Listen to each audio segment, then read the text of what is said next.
ಕಲ್ಪನೆ ಮಾಡಿಕೊಳ್ಳಿ, ಗುರುಗಳನ್ನು ಹುಡುಕಿ ಮನೆ ಬಿಡಲು ಸಿದ್ಧರಾದಂಥ 7 ವರ್ಷದ ಬಾಲಕನಿಗೆ ಸತ್ತಂತೆ ನಡೆಸಲು ಒಂದು ವಿಷಪೂರಿತ ಹಾವು ಕಸ್ತದೆ.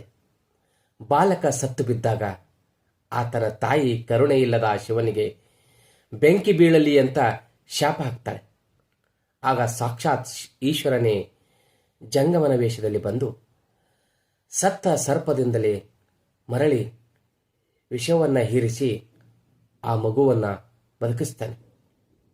ಅಷ್ಟೇ ಅಲ್ಲ, ಜಂಗಮನ ವೇಷದಲ್ಲಿದ್ದಂಥ ಆ ಶಿವ, ನನಗೆ 2 ಜಗಳಗಂಟಿ ಹೆಂಡತಿಯರಿದ್ದಾರೆ, 3 ಹಠಮಾರಿ ಮಕ್ಕಳಿದಾರಪ್ಪ, ಅದಕ್ಕೆ ಬೇಸತ್ತಿ ವಿಷ ಕುಡಿದು ಸಾಯ್ಬೇಕಂದ್ರೂ ಸಾವು ಬರಲಿಲ್ಲ ಅಂತ ವಿಚಿತ್ರವಾಗಿ ನಕ್ಕು ಅಲ್ಲಿಂದ ಮಾಯವಾಗ್ತಾನೆ.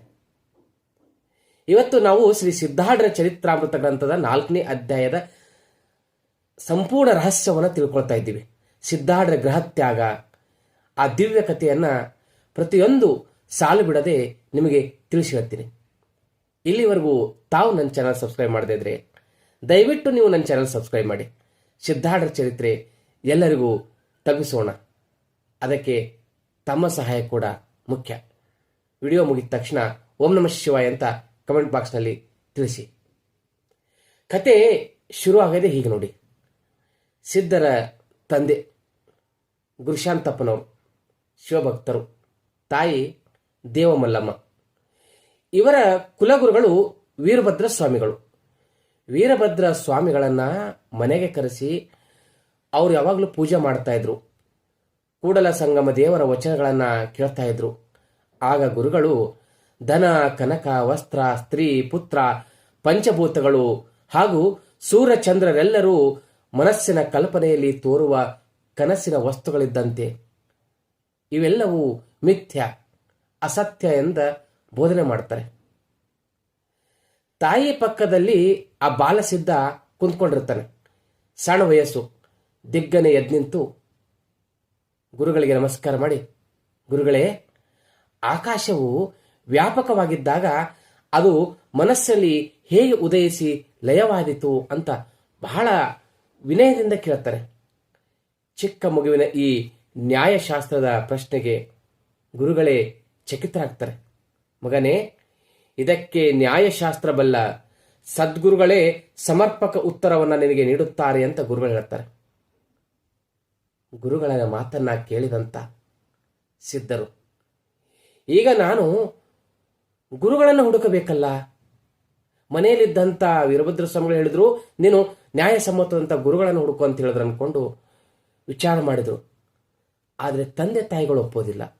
ನಂದು ಸಣ್ಣ ವಯಸ್ಸು, ಇದಕ್ಕೆ ಏನಾದರೂ ಉಪಾಯ ಮಾಡಬೇಕಂದ್ಕೊಂಡು ಕಣ್ಣು ಮುಚ್ಚಿಕೊಂಡು ಶಿವನಲ್ಲಿ ಪ್ರಾರ್ಥನೆ ಮಾಡ್ತಾರೆ. ಅಂದು ಗುರುವಾರದ ಶುಭ ದಿನ. ಸಿದ್ಧರು ಮನೆಯಿಂದ ಹೊರಗೆ ಹೋಗಿ ಊರ ಒಳಗೆ ಇರ್ತಕ್ಕಂಥ ಒಂದು ಶಿವ ದೇವಾಲಯದಲ್ಲಿ ಕುಳಿತುಕೊಂಡ್ರು. ಅಲ್ಲಿ ಆದಿಶೇಷನನ್ನ ಧ್ಯಾನಿಸ್ತಾರೆ. ತಕ್ಷಣವೇ ಆ ಬಿಲದಿಂದ ಪರಶಿವನೇ ಸರ್ಪರೂಪದಲ್ಲಿ ಬಂದ್ಬಿಡ್ತಾರೆ. ಸಿದ್ಧರು ಜನರನ್ನ ಕರಿತು ಬಿಡ್ತಾರೆ, ಜೋರಾಗಿ ಚೀರ್ತಾರೆ. ತಂದೆ ತಾಯಿಗಳು, ಪುರಜನರು ಎಲ್ಲರೂ ಓಡಿ ಬರ್ತಾರೆ. ಎಲ್ಲರ ಎದುರಲ್ಲೇ ಆ ಹಾವು ಸಿದ್ಧರ ಮೊಣಕಾಲಿಗೆ ಕಚ್ಚಿ ಮತ್ತೆ ಅಡಗಿಕೊಳ್ಳುತ್ತದೆ. ವಿಷವೇರಿ ಸಿದ್ಧರು ಪ್ರಾಣವನ್ನ ಪುರಿತತಿಗೆ ಅಂದರೆ ಸುಷುಪ್ತ ಸ್ಥಿತಿಗೆ ಏರಿಸಿ ಶಿವನನ್ನ ಸ್ಮರಿಸುತ್ತಾ ಬಾಯಲ್ಲಿ ನೊರೆ ತಂದು ಧರಣಿಗೆ ಹೊರಗೆ ಬಿಡುತ್ತಾರೆ. ನೋಡಿದವರಿಗೆ ಸಿದ್ಧರು ಸತ್ತಂತೆ ಕಾಣುತ್ತಾರೆ. ಸಿದ್ಧ ಸತ್ತ ಸತ್ತ, ಹಾವು ಕಚ್ಚಿ ಸತ್ತ ಅಂತ ಇದ್ರು. ಮಗ ಸತ್ತು ಬಿದ್ದಿರೋದನ್ನ ಕಂಡು ತಂದೆ ತಾಯಿಗಳಿಗೆ ದುಃಖವಾಗಿ ಅವ್ರಿಗೆ ಒಂಥರ ಮೂರ್ಛೆ ಹೋಗ್ಬಿಡ್ತಾರೆ. ಜನರೆಲ್ಲರ ಅಂತ ಇರ್ತಾರೆ, ನಮ್ಮ ಪುರದ ಪುಣ್ಯಕ್ಕೆ ಬಂದ ಗರ್ವರಹಿತ ಮಗುವನ್ನ ಆ ಬೆಕ್ಕು ಗಿಳಿಯನ್ನ ಒಯ್ದಂತೆ ಈ ಹಾವು ಕೊಲ್ಲಿಸುತ್ತಲ್ಲ ಅಂತ ಗೋಳಿಡ್ತಾರೆ. ಮತ್ತೆ ಊರ್ ಜನರು ತಂದೆ ತಾಯಿಗಳಿಗೆ ಮುಖದ ಮೇಲೆ ನೀರನ್ನ ಚಿಮ್ಮಿಸ್ತಾರೆ. ಮೂರ್ಛೆ ಇದ್ದಂತ ಎದ್ದ ತಾಯಿ ದೇವಮಲ್ಲಮ್ಮ, ದೇವನೇ ಶಿವನೇ ಕಂತುಹರನೇ, 7 ವರ್ಷದ ಇಂಥ ಮಗನ ಕುತ್ತಿಗೆಯನ್ನ ಕೊಯ್ದೆಯ, ನಿನಗೆ ಕರುಣೆ ಇಲ್ಲವೇ, ನಿಷ್ಕರುಣೆ ಅಂತ ರೋಧಿಸ್ತಾಳೆ. ಶಿವನಿಗೆ ಕಠೋರ ಶಾಪವನ್ನು ಹಾಕ್ತಾಳೆ. ನಿನ್ನ ಮಸಣದ ವಾಸಕ್ಕೆ ಬೆಂಕಿ ಬೀಳಲಿ, ನಿನ್ನ ಹೆಡೆಗೆ ಕೆಂಡವಿಡಲಿ, ನೆತ್ತಿಗೆ ಬಿಸಿ ನೀರು ಬೀಳಲಿ, ನಿನ್ನ ಸಂಪತ್ತು ನಾಶವಾಗಿ ಕರದಲ್ಲಿ ಓಡು ಬರಲಿ, ನಿನ್ನ ಸತಿಯನ್ನ ಅಸುರರು ಒಯ್ಯಲಿ, ನಿನ್ನ ಭಕ್ತನೇ ನಿನ್ನನ್ನು ಸುಡಲಿ ಅಂತ ತಾಯಿ ಕರಳು ಶಾಪ ಹಾಕ್ತಾ ಇರ್ತಾಳೆ. ಮಗನ ದೇಹವನ್ನ ಗಂಡನ ಮುಂದೆ ತಂದು ಇಟ್ಟುಬಿಡ್ತಾಳೆ. ತಂದೆಯ ಶೋಕ, ಬಹಳ ಶೋಕ ಆಗ್ಬಿಡುತ್ತೆ ತಂದೆಗೆ. ತಂದೆ ಗುರುಶಾಂತಪ್ಪನು ಹೇಳ್ತಾನೆ, ಚಂದ್ರವದನನೇ, ಸುಂದರಾಂಗನೇ, ನಿನ್ನನ್ನು ಕೊಂದು ಶಿವನಿಗೆ ಆನಂದವಾಯಿತೇ ಅಂತ ಬೆಂದು ಹೋಗ್ಬಿಡ್ತಾನೆ. ತಾಯಿ ಮಗವನ ಮುಖವನ್ನು ಹಿಡಿದು ಶಾಲೆಯ ಜಾಣ ಗುರುಗಳಿಗೆ ಪ್ರಣವಾರ್ಥ ತಿಳಿಸಿದಂತ ನನ್ನ ಮಗನೇ, ಸತ್ತ ಎಮ್ಮೆ, ಸತ್ತ ಹಾವು, ಸತ್ತ ಮಗನಿಗೆ ಪ್ರಾಣ ಕೊಟ್ಟ ಮಹಿಮನೆ, ನಿನ್ನನ್ನು ಹೇಗೆ ಮರೆಯಲಿ ಅಂತ ಪರಿತಪಿಸುತ್ತಾ ಹೊರಳಾಡಿ ಅಳ್ತಾ ಇರ್ತಾಳೆ. ಸಾಕ್ಷಾತ್ ಶಿವನು ಪ್ರಮಥ ಗಣಗಳೊಡನೆ ಜಂಗಮನ ವೇಷದಲ್ಲಿ ಅಲ್ಲಿ ಬಂದುಬಿಡ್ತಾನೆ. ಅವ್ರು ಹೇಳ್ತಾ ಇರ್ತಾರೆ ಜಂಗಮರು, ನಾವು ಸರ್ಪ ಕಚ್ಚಿ ಸತ್ತವರನ್ನ ಬದುಕಿಸಬಲ್ಲೆವು, ನಾವು ಸರ್ಪ ಕಚ್ಚಿ ಸತ್ತವರನ್ನ ಬದುಕಿಸಬಲ್ಲೆವು ಅಂತ ಸಾರಿ ಬಂದಿರಬೇಕಾದ್ರೆ ಜಂಗಮರ ಪಾದಕ್ಕೆ ಬಿದ್ದು ಜನರು ನಮ್ಮ ಮಗುವನ್ನ ಬದುಕಿಸಿ ಅಂತ ಬೇಡ್ಕೊಳ್ತಾರೆ. ಜಂಗಮನು ಸಿದ್ಧರ ದೇಹವನ್ನ ಮುಟ್ಟುತ್ತಾ ಪರೀಕ್ಷಿಸಿ ನಡು ನತ್ತಿಯ ಮೇಲೆ ಸುಳಿಗುವುದಲನ್ನ ಕಂಡು ಇವನು ಜಗದ್ಗುರುವಾಗುವನು ಅಂತ ಅವ್ರು ಅಂದ್ಕೊಳ್ತಾರೆ. ಆಗ ಅವರು ಜಂಗಮನು ಒಂದು ಮಾತು ಹೇಳ್ತಾರೆ, ಇವನು ಮನೆ ಬಿಟ್ಟು ಸದ್ಗುರುವನ್ನ ಹುಡುಕಲು ನೀವು ಸಂತೋಷದಿಂದ ಅಪ್ಪಣೆ ಕೊಡುವುದಾದರೆ ಮಾತ್ರ ನಾನು ಈ ಮಗುವನ್ನ ಬದುಕಿಸ್ತೇನೆ ಅಂತಾರೆ. ಆಗ ತಂದೆ ತಾಯಿಗಳು, ಮಗ ಎಲ್ಲಾದ್ರೂ ಜೀವಂತವಾಗಿದ್ರೆ ಸಾಕು, ನಾವು ನಿಮಗೆ ಅಪ್ಪಣೆ ಕೊಡ್ತೀವ್ರಿ ಅಪ್ಪ, ನನ್ನ ಮಗುವನ್ನ ಬದುಕಿಸ್ಕೊಡ್ರಿ ಅಂದ್ಕೊಂಡ್ಬಿಡ್ತಾರೆ. ವಚನವನ್ನ ನೀಡ್ತಾರೆ. ತಕ್ಷಣ ಜಂಗಮನು ಮಂತ್ರಿಸ್ತಾನೆ, ಓಂ ನಮಃ ಶಿವಾಯ ಅಂತಾಗ ಅಡಗಿದ್ದ ಹಾವು, ಬಿಲದಲ್ಲಿ ಅಡಗಿದ್ದ ಹಾವು ಹೊರಬಂದು ಸಿದ್ಧರ ಗಾಯಕ್ಕೆ ಎಲ್ಲಿ ಕಚ್ಚಿತ್ತಲ್ಲ ಆ ಗಾಯಕ್ಕೆ ಬಾಯನ್ನಿಟ್ಟು ಪುನಃ ಕಚ್ಚಿದ ವಿಷಯವನ್ನೆಲ್ಲ ಹೀರ್ಕೊಂಡು ಬಿಡುತ್ತೆ. ಸರ್ಪವು ಮೂರ್ಛೆ ಹೋದಾಗ ಜಂಗಮನು ಸರ್ಪಕ್ಕೆ ಮಂತ್ರಿಸಿ ಸಿದ್ಧರ ಕಣ್ಣಿಗೆ ಔಷಧವನ್ನು ಹಚ್ಚಿಸ್ತಾನೆ. ತಕ್ಷಣ ಸಿದ್ಧರು ಶಿವಶಿವ ಎನ್ನುತ್ತಾ ಕಣ್ಣು ತೆರೆಯುತ್ತಾರೆ. ಆ ಹಾವು ಎದ್ದು ಸಿದ್ಧರ ಶಿರದ ಮೇಲೇರಿ ಹೆಣೆಯಾಡ್ತಾ ಇರ್ತದೆ. ಸಿದ್ಧರು ಅಗ್ನಿ ನೇತ್ರದ ಪರಶಿವನಂತೆ ಕಂಗೊಳಿಸ್ತಾ ಇರ್ತಾರೆ. ಊರ ಜನರು ಸಿದ್ಧನಿಗೆ ಶಿವನ ರೂಪದಂತೆ ನಮಸ್ಕಾರ ಮಾಡುತ್ತಾರೆ. ನಂತರ ಆ ಜಂಗಮರು ಸಿದ್ಧರಿಗೆ ಶಾಸ್ತ್ರೋಕ್ತ ಸ್ನಾನ ಮಾಡಿಸಿ ಭಸ್ಮವನ್ನ ಲೇಪಿಸಿ ದೀಕ್ಷೆಯನ್ನ ನೀಡಿ ಬ್ರಹ್ಮಚರ್ಯಾಶ್ರಮವನ್ನ ಅವರಿಗೆ ಕೊಡ್ತಾರೆ. ಬಹಳ ಒಂದು ಸುಂದರವಾದಂಥ ಮಾತು ಆ ಜಂಗಮರು ಹೇಳ್ತಾರೆ. ಸಿದ್ಧ, ನೀನು ಹೀನ ಸಂಸಾರಕ್ಕೆ ಸಿಲುಕದೆ ದಿವ್ಯ ಸದ್ಗುರುವನ್ನ ಸೇವಿಸಿ ಮುಮುಕ್ಷಗಳನ್ನ ಉದ್ಧಾರ ಮಾಡುವಂತವನಾಗಪ್ಪ ಅಂತ ಆಶೀರ್ವಾದ ಮಾಡ್ತಾರೆ. ಆಗ ಒಬ್ಬ ವ್ಯಕ್ತಿ, ತಾವಾರ್ಯಪ್ಪ, ನೀವು ಜಂಗಮರಂತ ಕಾಣ್ತೀರಾ, ಆದರೆ ನಿಮ್ಮ ಹೆಸರೇನು ಅಂತ ಕೇಳಿದಾಗ ಆ ಜಂಗಮರಲ್ಲಿ ಒಬ್ಬ ಪ್ರಮುಖ ಜಂಗಮನಕ್ಕೂ, ನಾವು ದೇವನೂರಿನ ಮಠದ ಪಟ್ಟದೇವರು, ನನ್ನ ಹೆಸರು ಶಿವಯ್ಯ ಅಂತ, ನನಗೆ 2 ಜಗಳಗಂಟಿಯ ಹೆಂಡತಿಯರು, 3 ಮಕ್ಕಳು, ಈ ಸಂಸಾರಕ್ಕೆ ಬೇಸತ್ತು ವಿಷ ಕುಡಿದರೂ ಸಾವು ಬರಲಿಲ್ಲ ಅಂತ ಹೇಳಿ ಎಲ್ಲರಿಗೂ ಹರಿಸಿ ಅಲ್ಲಿಂದ ಮಾಯವಾಗ್ತಾರೆ. ಈಗ ತಮಗೆ ತಿಳಿದಿರಬೇಕು ಆ ಜಂಗಮ ಯಾರು ಅಂತ. ಆ ಜಂಗಮ ಶಿವನೇ ಜಂಗಮನ ಅವತಾರಿಯಾಗಿ ಬಂದಿರ್ತಾನೆ. ಪುರದ ಜನರು ಸಿದ್ಧರನ್ನ ಪಲ್ಲಕ್ಕಿಯಲ್ಲಿ ಕೂಡಿಸಿಕೊಂಡು ಊರ ತುಂಬ ಮೆರವಣಿಗೆ ಮಾಡಿ ಊರಿನ ವಿರಕ್ತ ಮಠಕ್ಕೆ ತಂದು ಅನ್ನ ಸಂತರ್ಪಣೆ ಮಾಡ್ತಾರೆ. ನಂತರ ಸಿದ್ಧರು ನನಗೆ ಗುರುಶೋಧನೆಗೆ ಅಪ್ಪಣೆ ಕೊಡಿ ಎಂದಾಗ ತಂದೆ ತಾಯಿಗಳಿಗೆ ಬಹಳ ದುಃಖ ಆಗ್ತದೆ. ಯಾರಿಗೆ ತಾನೇ ಇಷ್ಟ ಸಣ್ಣ ಮಗುವನ್ನ ಮನೆಯನ್ನು ಬಿಟ್ಟು ಕಳಿಸೋದು, ತಬ್ಬಿಕೊಂಡು ಕಂದ ನಮ್ಮ ಗತಿ ಏನಪ್ಪ ಅಂತ ಜೋರಾಗಿರುತ್ತಾರೆ. ಸಿದ್ಧರವರಿಗೆ ಜ್ಞಾನ ಬೋಧನೆಯನ್ನು ಮಾಡ್ತಾರೆ.